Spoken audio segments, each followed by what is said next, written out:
This video is going to go through the model of using inclined planes, and we're going to be talking about how you actually get the acceleration of an object that is on an inclined plane. And this is going to relate to free fall. So if you haven't watched the free fall video, you might want to go back and do that. Now, one of the other things that we're going to do here is start transitioning to chapter 3 of the book and talking a little more about vectors and directions. So I'm going to be using the perpendicular unit vector and the parallel unit vector, since those are the best directions to use with an inclined plane system. Now, this will go into a little more detail with this than the book does, but the book just does that in the next chapter. We're going to start talking about vector components. Again, this leads us into chapter 3, so if you find this really overwhelming, don't worry, you'll get a lot more practice soon. And the big learning outcomes here relate both to communication. So where communication comes in are these different notations and really thinking about talking about this inclined plane and talking about directions and communicating that clearly to someone else. Second, problem solving comes into all of the techniques that we've been working so far with kinematics in terms of equations and calculations, but we're now getting into the problem solving of working with vectors in a more quantitative approach. So those are both pretty important. So first, inclined planes. The basic idea of an inclined plane is that we have a flat surface where we have a clearly defined angle with respect to the horizontal. Now, one thing that I want to mention is that you might actually be told the angle with respect to the vertical. And obviously, this just then forms a triangle, which I'm bad at drawing straight lines, but this is our 90-degree angle here. So hopefully you remember from triangles that if you know this angle and you know it's a right triangle, you can figure out this one. But in general, this is the one you want to be working with. So please, if you're told this top angle, find the bottom one and then work with that so that you're doing things the same way every time. So the next thing is that even though this looks like a two-dimensional problem, this really is a one-dimensional problem. And this is where we need to be clever in how we model it so that we can treat it as a one-dimensional problem. If you started by drawing this coordinate system with the positive y direction up and the positive x direction to the side, which this is what we normally do, you now have created a two-dimensional problem for yourself. And that's going to be a lot harder to work with. What we can do instead is draw one coordinate system, one direction that is parallel to your surface. We call this the parallel direction. The other one then is perpendicular to your surface, and so that is the symbol we use for perpendicular. So once you've done this, notice that all of your motion is parallel to the surface, so it's a one-dimensional problem. Now, once we do this, we can say, okay, the direction of my acceleration now is parallel. I can just say that this is acceleration parallel, that my velocity is v parallel. Awesome. But now we need to calculate the value of acceleration. We know the direction, we've defined our coordinate system, but now we need to get the quantity. What is the magnitude of it? We'll focus a little bit in this video on how to actually find that value, but first let's just make sure we understand the model before we jump into the math. So the inclined plane is a model. It comes up a lot in physics, but if we want to talk about real-world scenarios, we need to make sure we understand when we can do it. There's going to be a number of, say, ramps or hills that you can just consider inclined planes. Now, you can do that when they're relatively flat, not horizontal, but just straight at least, and you know what their angle is from the horizontal. Again, you might be told what the top angle is, and then you need to determine the angle from horizontal. Now, the caveat is that we have a different model we might use for hills.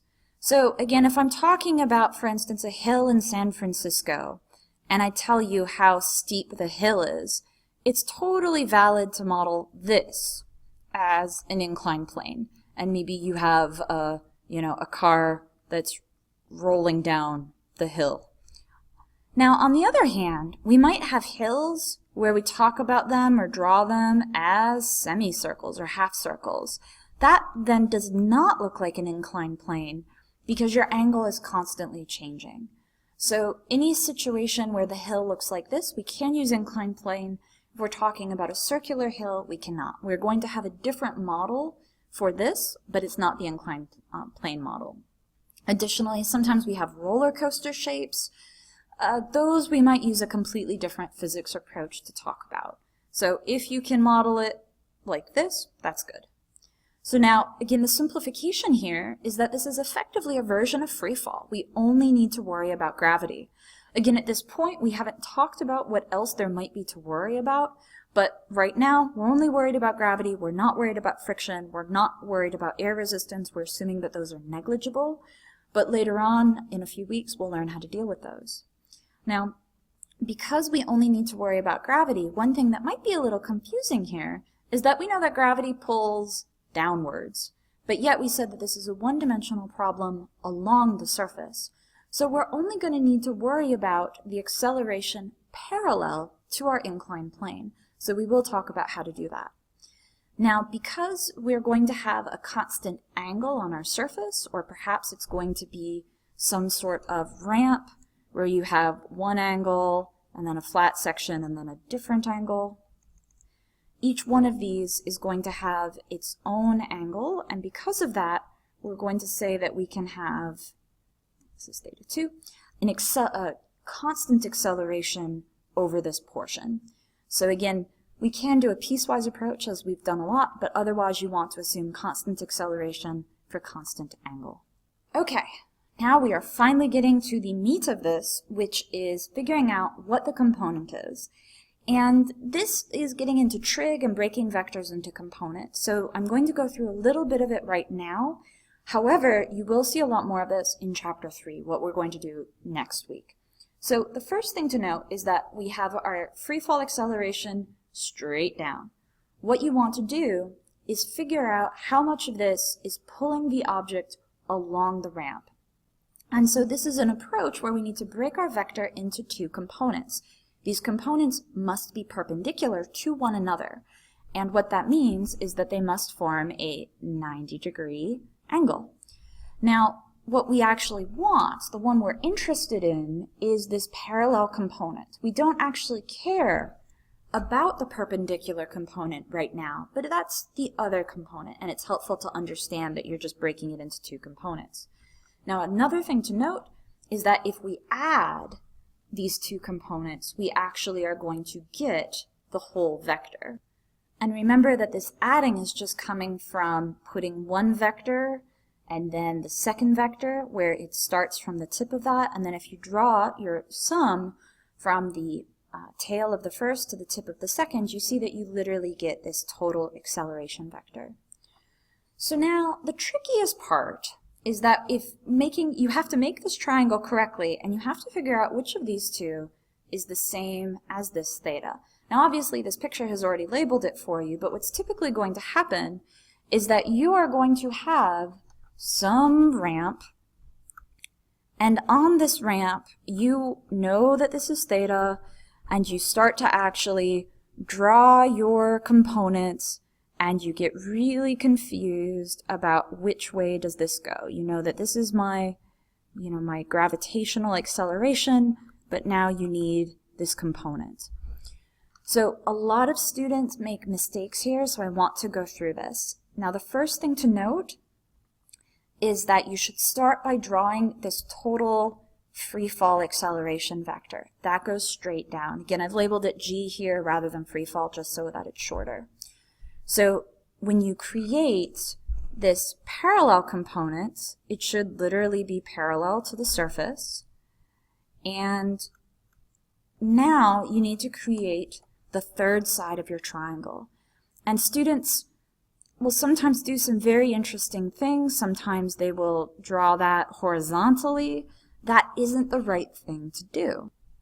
Remember that the right angle, that 90-degree angle, is between your two components. So you need that to be here, and therefore your other side of your triangle is here. So now what's tricky is you have this triangle, you have one angle that you know, that's the 90-degree angle, and this needs to be a 90-degree triangle. If it doesn't look like one, you've made a mistake. So now we have to figure out which of these is theta. There's a number of different approaches here, and I'm going to talk you through one of them, the one that I like the most. And you need to remember a little bit of trig for this to make sense. What I would really encourage you to do is to always do this approach in the exact same way so that you have practice. And you're going to find that in this class, all semester we break things into components. So this isn't just something you'll use for inclined planes. So let's draw out the rest of our triangle, which is our inclined plane, and note that your horizontal direction and your vertical direction hopefully are a 90-degree angle with one another. So what that means is you have another angle up here, which I typically call phi, or phi, depending on how you want to pronounce it. Now, what you hopefully remember is that all of these need to add up to 180.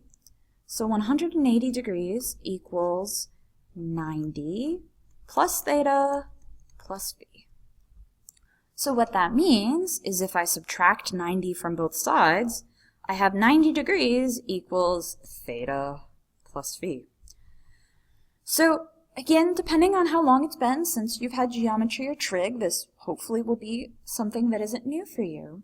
But really what you have to do at this point, when you have these two angles, is figure out which of these is theta, which of these is phi.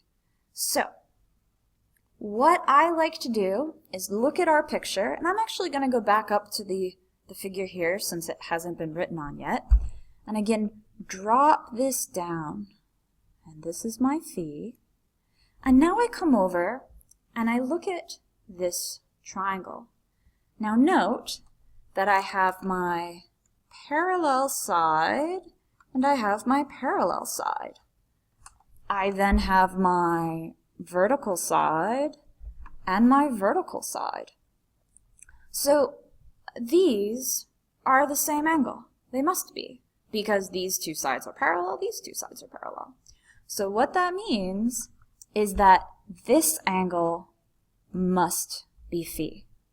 So that, I think, is the easiest way to do this, is to not actually try to figure out which angle is theta, but actually figure out which angle is phi.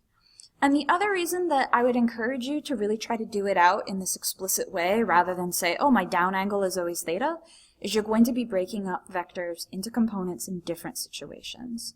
So your phi is here, which means your theta is here. So that's how you can go about breaking this into components. And again, there will be more about this later if this doesn't seem familiar to you, but since this is the hypotenuse of your triangle, what you can say is that the magnitude of your parallel component, this is opposite to your angle, right? So this is going to be your free fall, the magnitude of your free fall acceleration times sine of theta. And what we're usually going to say then is that your parallel component is g sine theta. Now it's helpful to do a sanity check.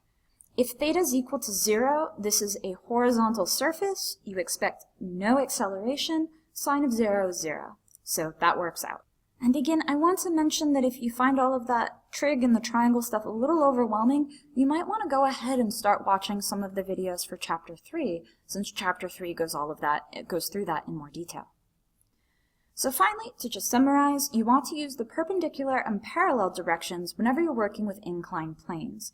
And there's going to be a number of things that we can simplify down to inclined planes, so make sure you understand what those are. We're going to have a constant acceleration anytime you have just a straight line surface, and that's going to be determined by the angle of the ramp. And make sure that you're looking for the parallel component of gravity and that you're starting to practice those techniques of breaking vectors into components.